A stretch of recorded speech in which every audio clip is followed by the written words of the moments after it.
الرحيم نحمده ونصلي ونسلم على حبيبه الكريم الأمين العزيز الرؤوف الرحيم أما بعد فأعوذ بالله من الشيطان الرجيم بسم الله الرحمن الرحيم إذا جاء نصر الله والفتح صدق الله العظيم الصلاة والسلام عليك يا حبيبي يا سيدي يا رسول الله صلى الله تعالى عليه وسلم. سورہ نصر مدنیہ مدینہ میں اس کی پوری تفصیل بڑی اچھے سے انشاءاللہ آ رہی ہے. اس میں 3 آیتیں ہیں. ایک وظیفہ بڑا اہم وظیفہ ہے گا جو رسول پاک کا کثرت سے آپ اس وظیفہ کو کرتے تھے. پہلے ابتدا میں وظیفہ کی تفصیل کی بنیادی بات دیکھتے ہیں. لا يفعل من فتح عليه الحق باب الهداية وكشف له سبيل الهداية والكرامة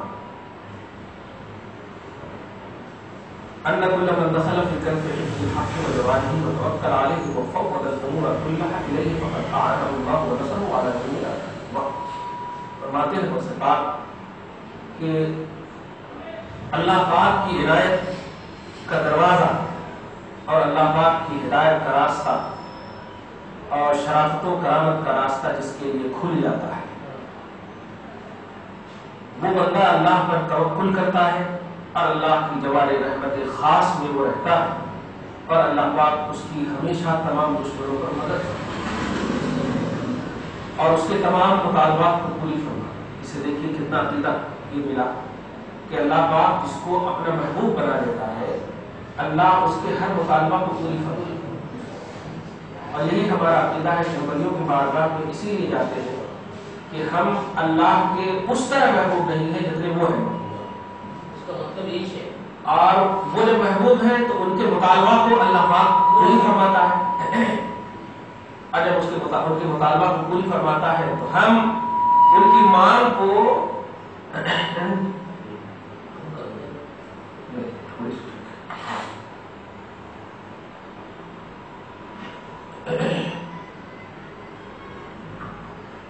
ہم ان کی مانگ کو مانگتے ہیں.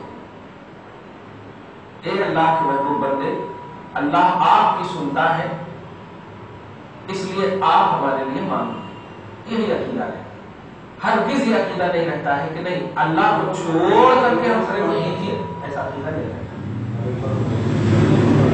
یعنی اللہ کے محبوب بندے کے پاس ہم اس لیے جاتے ہیں کہ وہ اللہ کے محبوب بندے اپنی محبوبیت کی بنیاد پر اللہ سے جو بھی مانگتے ہیں اللہ پاک انہیں عطا فرماتا ان کو عطا فرماتا. اب آپ یہ بتائیے کہ ان کو کیا وہ مانگیں گے. ان کا محبوب اور ولی ہونا ہی بہت بڑی دلیل ہے. وہ کیا مانگیں گے. وہ قسم قسم کی نعمتوں سے ایسے ہی وہ فیض یاب ہو رہے ہیں محبوب بندے. لیکن جب مانگ کو پوری کرتا ہے تو اب مانگنا نہ ولی یہی ہے. جب مانگنے کا عقیدہ ہے تو لوگوں کو اللہ پاک بھیجتا کہ تم ان سے ریکویسٹ کرو ان کی مانگ میں پوری کرتا ہوں اور یہ تم مانگیں گے کچھ نہیں کیونکہ ان کو تو میں نے محبوبیت دے دی ہے.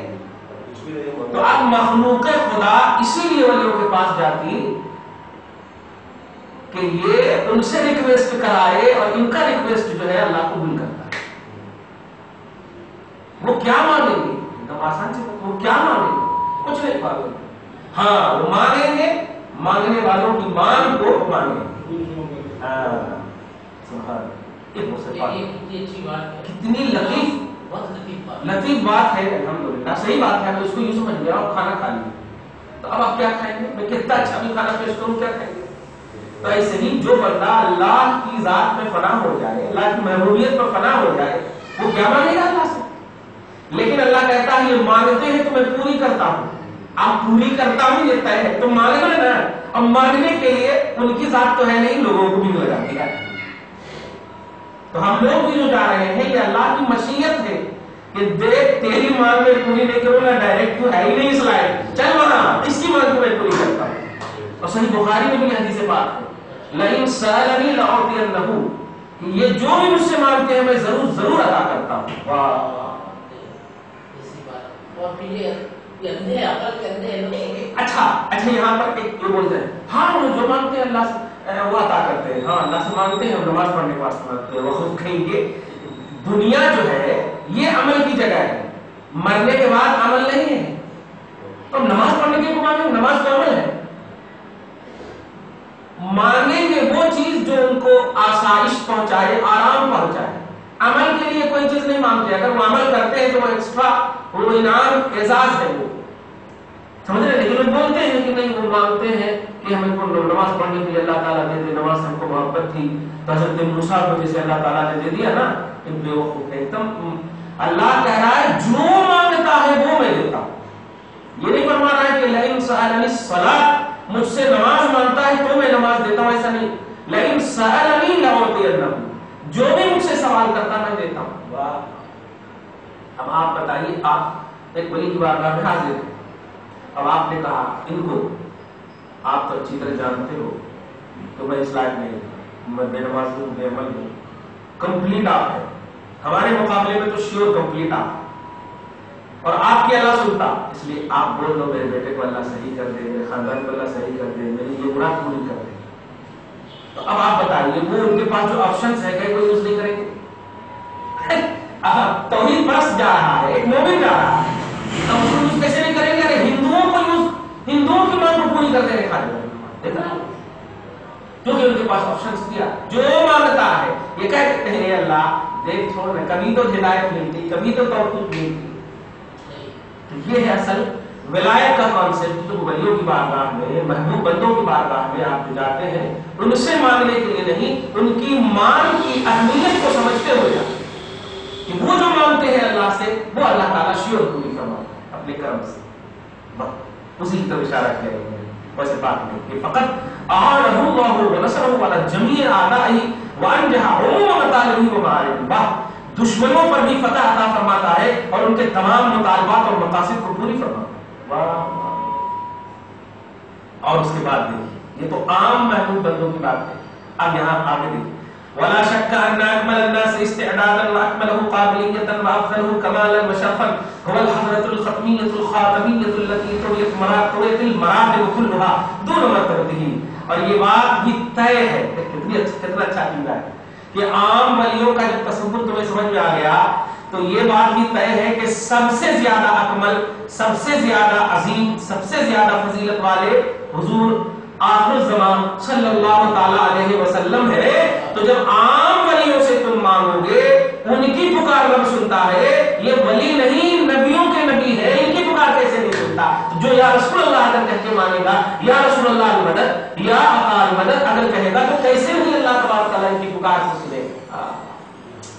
کتنی اچھی بات کہا ہے کہ جب عام ولیوں کا یہ مقام ہے. واہ سبحان اللہ.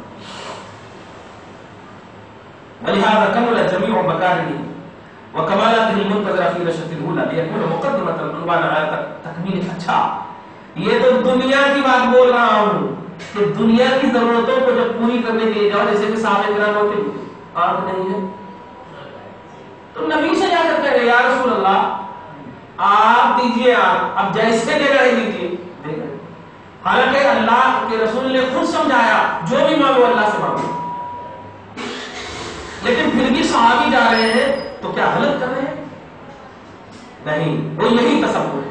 ظاہر میں تمہیں دکھ رہا ہے کہ وہ نبی سے مانگ رہے, حقیقت میں وہ نبی کی مانگ کو کی اہمیت کی بنیاد پر جا رہے ہیں. سرکار ہم آپ کے مقابلے میں اگر مانگے تو اللہ ہمیں دیر سے پوری فرمائے گا, آپ مانگے تو فوراً پوری کر دے گا. یہ ہے لیکن سمجھتے ہیں ہماری غوث پاک سے مانگ لیے شرک ہو گیا. مانگ کی اہمیت کو دیکھنا چاہیے. اللہ کبھی بھی کسی بندے کو بھی کوئی چیز ڈائریکٹ نہیں دیتا. بارش نازل فرماتا فرشتوں کے ذریعے, رزق دیتا ہے فرشتوں کے ذریعے, سب کچھ تو ذریعے سے دے رہا ہے. اولاد دیتا ہے ماں کے ذریعے, باپ کے ذریعے, تو ساری چیزیں ذریعوں سے دے رہا ہے. تو آپ کی مانگ کیسے ڈائریکٹ پوری کریں؟ جب ہمارا وجود ذریعے سے ہے تو ہمارے وجود کے بعد ہی تو ہمارے آپشنز ہیں, ضرورت کی چیزیں, لہذا ہماری ضرورتیں بھی وسیلے سے ہوں گی اور ذرائع سے. اس کو سمجھنا چاہیے. یہ آج تو آپ آج کی تقریر سے تو یہ سوچ لیجئے کہ جب ایک عام ولی کی ریکویسٹ کو اللہ قبول کرتا، اور یہ ولی نہیں، نبی ہے اور نبیوں کے نبی ہے، جن کے اوپر جن کے نیچے صحابہ، صدیق، شہداء، صالحین، یعنی یہ یوسف سمجھیے کہ اللہ کے ولی، شرف الدین بابا اللہ کے ولی، یہاں آپ گئے، جا کر کے آپ بولے شرف الدین بابا آپ میری ضرورت کو پوری کر دو، ہمارے گھر میں پریشانی ہے دور کر دو آپ، کیوں؟ اس لیے کہ آپ اللہ کے ولی ہو، آپ محبوب ہو، اللہ کے رسول نے کہا ہے کہ محبوب بندہ جب مانگتا ہے تو میں دیتا ہوں، میں اس لیے آپ کے پاس آیا ہوں، تو آپ اس عقیدے سے بولیں گے تو ضرور وہ پوری فرمائیں گے۔ تو جب ایک عام ادنا غلام جو اللہ کے رسول کا غلام ہے اور ولی ہے یہ پوری کر سکتے ہیں، تو نبی تو امام الانبیاء ہے، ان کا تو ڈائریکٹ ذات خدا سے کنیکشن ہے، تو اگر ہر دعا میں رسول پاک پر درود سلام اور رسول پاک کا وسیلہ ہو تو یقین جانیے کہ اللہ ضرور پوری فرمائے گا۔ ہاں، اگر پوری نہیں کر رہا ہے تو ہم میں فالٹ ہے، اس کو دھیان رکھیں، نہیں پوری کر رہا ہے تو یہ ہم میں فالٹ ہے، کچھ ہم گڑبڑا ہے، مانگنے کا ڈھنگ، مانگنے کا طریقہ، ہاں وضو ہم نہیں کی، یا کچھ ہمارا گڑبڑ ہے۔ ہاں اب آپ دیکھیے بسم اللہ الرحمن الرحیم کیا کہنا ہے، اس کی تفسیر دیکھیے، کل تو کیا بتایا تھا میں، رزلٹ اچھا ہو تو رحیم کا وظیفہ پڑھنا، یہ بتایا تھا۔ ہاں چلو آج دیکھیے اللہ کی شان کیا بیان کر رہے ہیں، وظیفہ بسم اللہ، اللہ کے نام سے شروع، کون اللہ؟ المدبر لامور حبیبہ صلی اللہ علیہ وسلم علی الوجہ الاکمل الاحکم، واہ واہ، وہ اللہ جو اپنے حبیب کے تمام معاملات کو پورے طور پر مکمل طور پر عطا فرماتا ہے۔ نہیں سمجھا؟ حضور مانگنے سے پہلے دے دیتا ہے، اللہ بولنے سے پہلے دے دیتا ہے۔ اب حضور کی یہ شان ہے، حضور کیا مانگیں گے بتائیے؟ ارے وہ پیدا ہوئے ہیں تو امت کو مانگ رہے ہیں، چل پھر رہے تو امت کو مانگ رہے ہیں، تو جب بے مانگے رسول نے ہمارے لیے مانگا، ہم اگر رسول سے مانگ لیں سرکار آئے ہیں ہماری مدد کروائیے، کیسے نہیں بخشوائیں گے؟ وہ ایک تو چھوٹی سی بات ہے، آپ بے مانگے ہم کو کھانا دے دیں، اور ہم اگر مانگ لیں اور نہ دیں تو یہ تو آپ کی مطلب یہ کہ آپ کا اس کے خلاف کی۔ رسول نے بے مانگے ہمیں ہماری مغفرت کی دعا کی، آج اگر ہم کہیں گے یا رسول اللہ ہماری مغفرت کی دعا کروائیے تو کیسے نہیں دعا قبول ہوگی؟ واہ واہ، بڑا اچھا عقیدہ دیکھیے، بسم اللہ میں اللہ کی شان میں بیان کرنے والے، واہ واہ واہ، سبحان اللہ، ان کی عظمت کو سلام، ان کی رفعت کو سلام، ان کی غوثیت کو سلام۔ اب تو میرے نزدیک ان کے جیسا کوئی مفسر نہیں ہے، دیکھیے یہ تو اللہ کی تعریف ہے۔ الرحمن، جو رحمان ہے علیہ اس پر، یعنی حضور پاک صلی اللہ علیہ وسلم پر، لنصر اولیائہ و قہر اعدائہ، واہ واہ واہ، حضور کے دوستوں کی مدد کر کے اور حضور کے دشمنوں کو زیر کر کے، واہ واہ، یہ تو اور اچھی بات ہوگی۔ حضور کا جو حضور کو جو بلیو کرتے ہیں، حضور سے جو محبت کرتے ہیں، اللہ پاک ان محبت کرنے والوں کی مدد فرماتا ہے۔ تو اب آج کا وظیفہ دے رہا یا رحمان کہہ کے اگر آپ پکاریں گے اور اس میں نبی کا وسیلہ لے لیجئے تو اللہ پاک ضرور آپ کی دعا قبول کرے۔ یا رحمان بطفیل نبی کے کریم،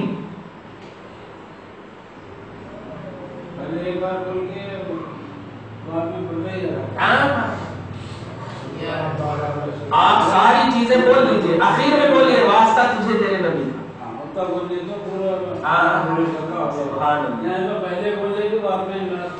واسطہ آپ دیجیے، کہاں پر ملے گا؟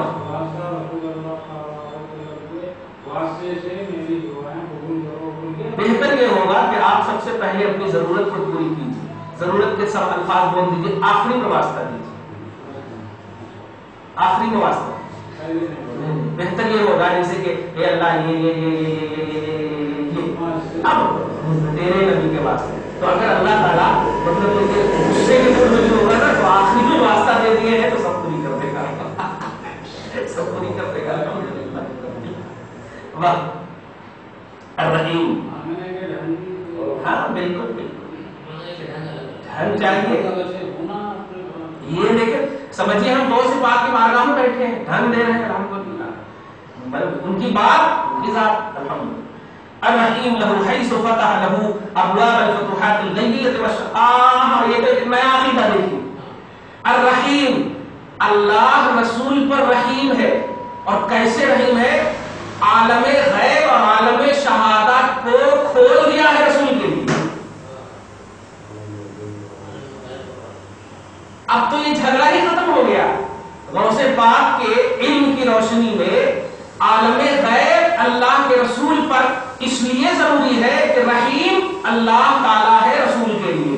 تو رحیم کا ڈیفینیشن یہ ہے کہ رسول پاک پر اللہ نے غیب کی دنیا اور شہادت کی دنیا، غیب بولے تو انپرزینٹ ہے اور شہادت پرزینٹ دنیا، دونوں دنیا کو کھول دیا ہے. واہ واہ. اور لدنی علم فیوز لدنی اپنے قرب خاص سے فیض عطا فرمایا. یہ تو بسم اللہ کی تفسیر بے مثال کی ہے. اب آپ ترجمہ دیکھیے. اذا جاء نصر اللہ والفتح. ترجمہ جب اللہ کی مدد اور فتح آ پہنچی. ترجمہ یہ ہوا لفظی ترجمہ. اور اس کا ترجمہ دیکھیے. اذا جاء یا اکمل الرسل وعد اللہ الذی وعدک ان ینصرک علی جمیع اعدائک ویظہر دینک علی الادیان کلھا. اللہ کے رسول کو بھیجنے سے پہلے ہی اللہ پاک نے رسول پاک سے وعدہ لے لیا تھا، اے حبیب آپ جائیے، کٹھنائیاں جو بھی ہوں گی، پریشانیاں جو بھی ہوں گی، لیکن نتیجہ میں پہلے ہی بتا دیتا ہوں کہ آپ ہی کامیاب ہوں گے اور آپ ہی کا دین چلے گا. سمجھ رہے؟ یہ وعدہ لے لیا. تو اب اس وعدے کے انتظار میں اللہ کے رسول ہمیشہ چہرہ ابھر کے رہتے تھے. کب وعدہ آتا، کب وعدہ، دشمن ستا رہے ہیں، دشمن ستا رہے ہیں. انتظار میں کب وعدہ آتا، دشمن ستا رہے ہیں، تو اسی انتظار میں اذا جاء نصر اللہ آ گیا. تمام دشمنوں پر اللہ پاک کا وعدہ ہے کہ مدد دے گا آپ کو اور آپ کے دین کو تمام دینوں پر غالب فرمائے گا. والفتح اور فتح عطا فرمائے گا. اور اس کا اظہار آیت نمبر سورہ نمبر 48 اور آیت نمبر 1 سورہ فتح. انا فتحنا لک فتحا مبینا. تو فتح بھی اللہ پاک نے عطا فرما دیا. بے شک ہم نے آپ کو کھلی فتح اور تمام دینوں پر آپ کے دین کو غالب کر کے اور فتح و نصرت کے بعد رائے کرنا سیدخلون فی دین اللہ افواجا. سن 8 ہجری کی بات کر رہا ہوں. مکہ فتح ہو گیا. آپ حج کو گئے ہوں گے تو مولد رسول مینا کی طرف جانے والی جو روڈ ہوتی ہے تو اس طرف جب جائیں گے تو حضور کی پیدائش کی جگہ لیفٹ میں پڑ جائے گی، لیفٹ میں پڑ جاتی. اور جب اس طرف آئیں گے تو کعبہ لیفٹ میں پڑ جاتا اور وہ رائٹ میں پڑ جاتا. بڑی اچھی بات ہے، بہت صحیح. تو اب ادھر جب آپ دیکھ رہے ہیں کعبہ کو، تو کعبہ کو دیکھتے وقت جو ہے رائٹ میں آپ 35 قدم آگے بڑھیں گے تو ایک مسجد ہے جسے مسجد فتح کہتے ہیں، مسجد لوا. لوا بولے تو جھنڈا. حضور اسی طرف سے آئے تھے سن 8 ہجری میں اور مکہ جب فتح ہوا تھا تو جو جھنڈا آپ کے ہاتھ میں تھا وہ جھنڈا کو وہیں پر گاڑے تھے. تو آپ کے عاشقوں نے وہاں پہ مسجد بنا دیا، اس کا نام مسجد لوا رکھ دیا. لوا بولے تو جھنڈا والی مسجد. آج بھی اس کا نام مسجد لوا ہے یا مسجد فتح دونوں بولتے ہیں. اس کی حقیقت یہ ہے کبھی بھی موقع ملے تو اس مسجد کی زیارت اس نیت سے کیجیے گا کہ میرے آقا کو مکہ جب فتح سن 8 ہجری میں ہوا. اچھا وہ باب الفتح بھی تو ہے، اسی طرف سے باب الفتح بھی ہے. باب الفتح سے گھستے مکہ میں الحمدللہ جہاں پر سقیا زمزم ہے ان پر سے. ہاں تو حبیب مکرم رأیت الناس يدخلون فی دین اللہ افواجا. حبیب اپنی امانت کی آنکھ سے آپ دیکھ لیں گے جب میری فتح اور میری مدد آپ کے پاس آئے گی تو دیکھ لیں گے لوگ دور دراز سے آپ کے دین میں یعنی اللہ کے دین میں فوج در فوج داخل ہوں گے، کٹے داخل ہوں گے. ابھی تو سب اپنے اپنے اس میں زوم میں ہے، میں اس قبیلے کا ہوں، میں اس قبیلے کا ہوں، میں ہے. یہ سب میں ختم ہو کے ہم بن جائیں گے اور آپ کے ایک ہو جائیں گے. واہ سبحان اللہ. چنانچہ اللہ پاک فرماتا ہے بعد ما نہیں غوث پاک فرماتے بعد ما کانوا یدخلون فی فرادا. پہلے سب الگ الگ تھے لیکن اب جو ہے فتح آنے کے بعد مکہ فتح خاص طور سے دور دراز سے ملک شام ایران طرح سے لوگ آئے اور مصطفیٰ کے ہاتھ پر اسلام قبول کیا. تو یہ بات تو ہو گئی فتح بھی گئی. اب آگے دیکھیے کیا کہیں. فسبح بحمد ربک. تو اپنے رب کی حمد کے ساتھ تسبیح پڑھیے، واستغفرہ اور استغفار کیجیے. حدیث پاک میں آیا ہے کہ جب یہ آخری کی آیت کریمہ اتری تو رسول پاک صلی اللہ علیہ وسلم اب وظیفہ دیکھیے گا، استغفر اللہ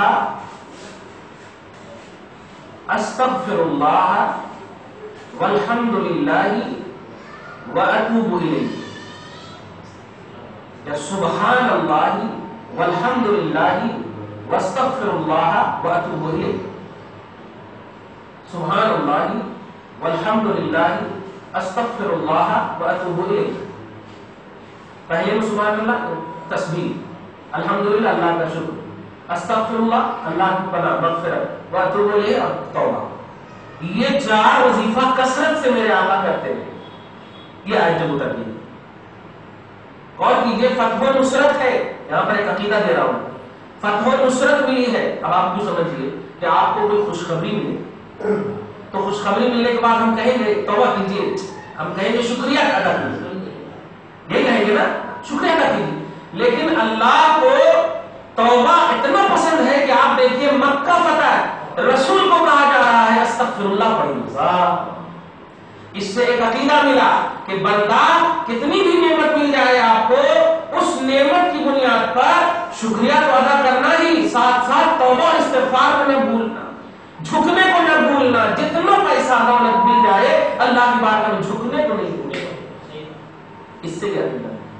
فتح و نصرت ملنے کے بعد تو شکریہ کا مسئلہ ہونا چاہیے، لیکن نہیں. اللہ پاک نے کہا واستغفرہ، استغفار کیجئے، انہ کان توابا، کیونکہ اللہ توبہ قبول فرمانے والا ہے. اب بتائیے تو کیا گناہ کیا تھا رسول نے؟ معلوم ہوا نہیں ہر گناہ کے بدلے ہی میں صرف توبہ کیا جاتا ہے، ایسا نہیں ہے. توبہ ایک خود عبادت ہے، وہ کسی کے بدلے میں نہیں کیا جاتا. جیسے وضو عبادت ہے، ہم نماز نہیں پڑھیں گے، وضو میں رہیں گے ہمیشہ، سمجھ رہے نا؟ 5 وقت کی نماز کے لیے الگ کریں گے لیکن ہم ہمیشہ وضو میں رہیں گے. اب سونے جا رہے ہیں وضو کر لیں گے، نماز نہیں پڑھیں گے. تو وضو ایک مستقل عبادت. تو ایسے ہی یہ عقیدہ دھیان رکھیے گا. جو یہ لوگ اس کا ترجمہ غلط بھی کرتے ہیں. کیسے؟ دیکھو رسول اللہ استغفار فرماتے تھے، اس کا مطلب گنہگار ہے. استغفر اللہ، ہمارے مطلب پورے ساتھ رسول اللہ کو استغفار رب اس لیے کرواتا تھا تاکہ امت دیکھ لے کہ سب سے زیادہ نوازے جانے والے پیغمبر مصطفیٰ صلی اللہ علیہ وسلم کو اتنی نوازش کے باوجود رب کہتا ارشاد فرما رہا کہ جھکو جھکو جھکو. اس کا مطلب رب کو جھکنا بہت پسند ہے.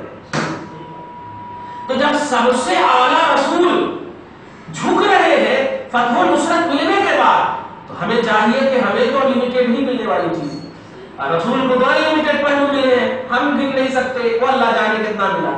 تو ہمیں بھی کچھ بھی دولت مل جائے شکریہ کے ساتھ ساتھ توبہ اور استغفار کو بھی نہیں بھولنا چاہیے. بلکہ سورہ نوح میں ایک آیت کریمہ ہے، دھیان دیجیے، بڑی اچھی آیت ہے. استغفر اللہ کا وظیفہ 9 دولتیں عطا فرماتا ہے. اس کو دھیان رکھیے گا، ابھی بتا رہا ہوں. سورہ نوح پارہ نمبر 29.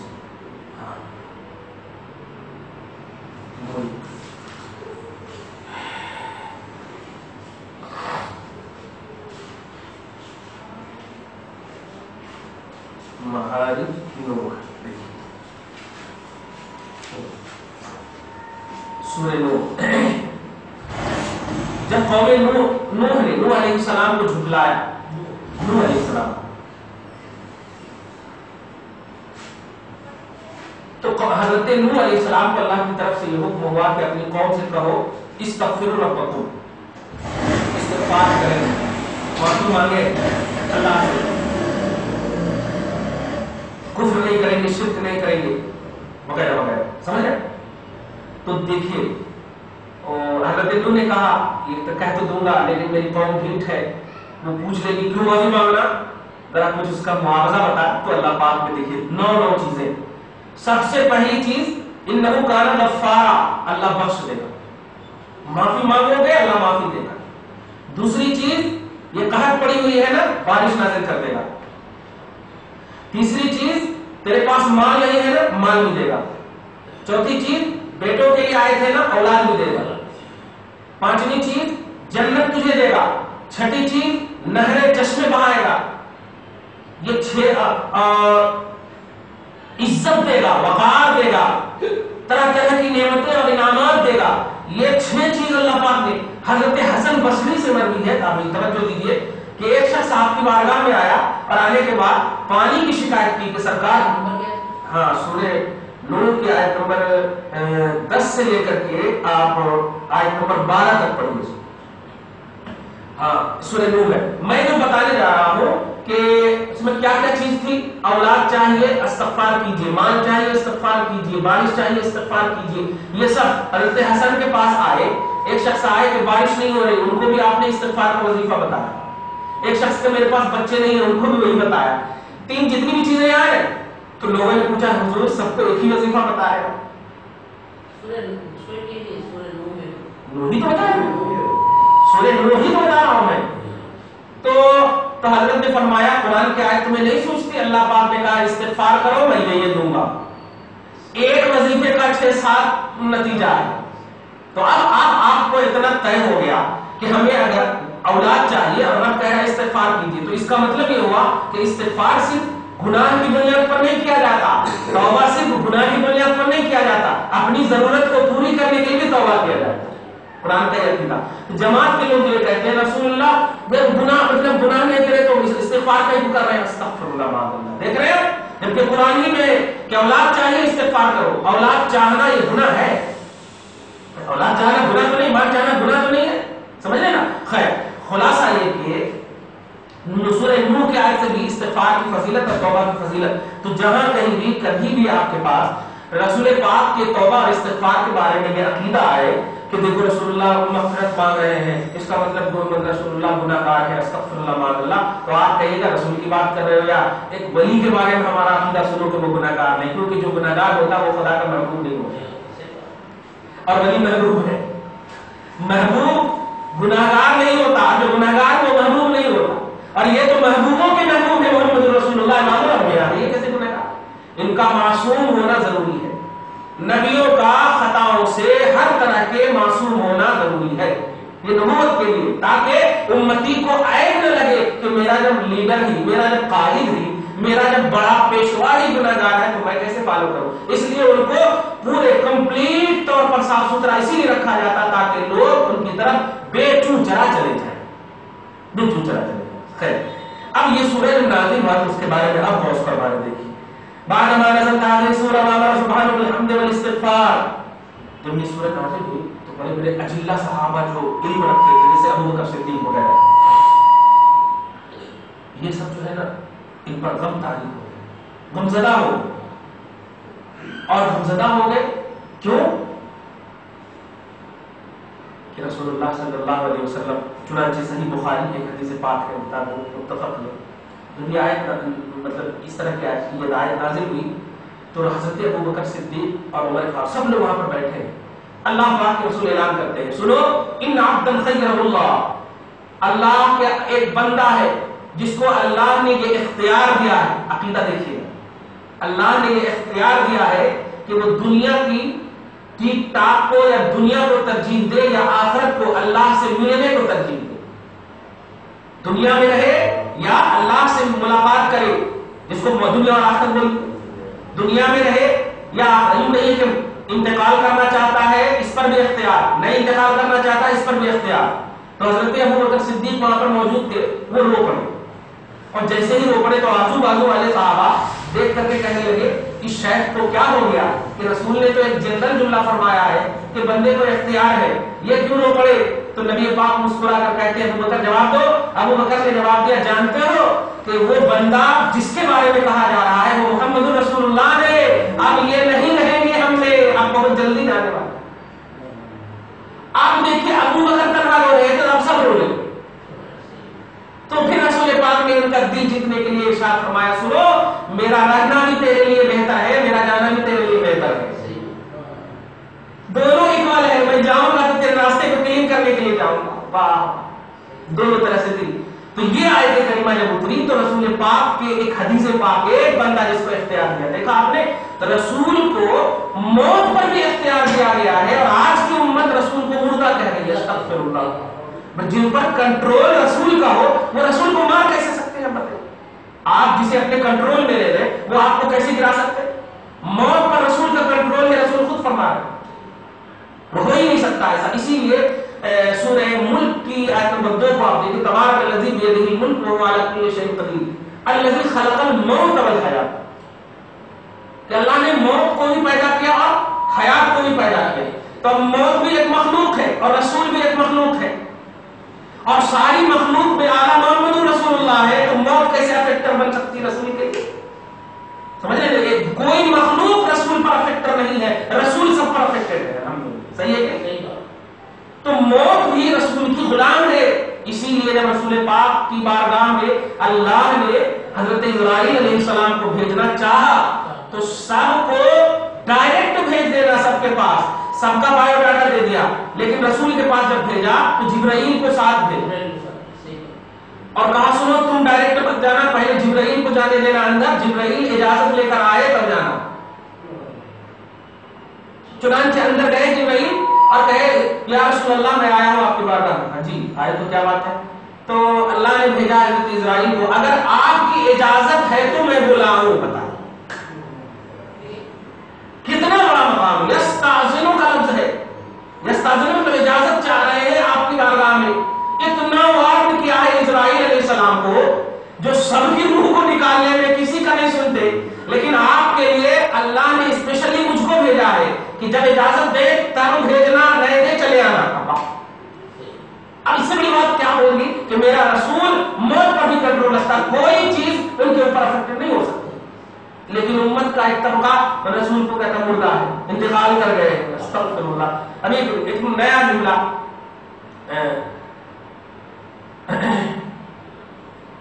ہاں پرے کا لفظ استعمال کریں ذاکر میں, pray for them not to them. بتائیں for them not to them, یعنی حضور کے لیے دعا کرنا, حضور سے دعا نہیں کرنا, حضور کے لیے دعا کرنا. آپ انتقال کر گئے, اللہ آپ کو بخش دے. استغفر اللہ. کتنی بڑی مطلب لگتا ہے کہ اتنا قیامت آ جائے کہ ایسا جملہ بولیں. سمجھ رہے ہیں؟ یہ پیس ٹی وی والے بول رہے ہیں کہ pray for them not to them. یہ انگلش کا ورڈ ہے, ان کے لیے دعا کرو. ہاں یہ اللہ, ہاں میں اچھا بندہ ہوں, ان کو بخش دو.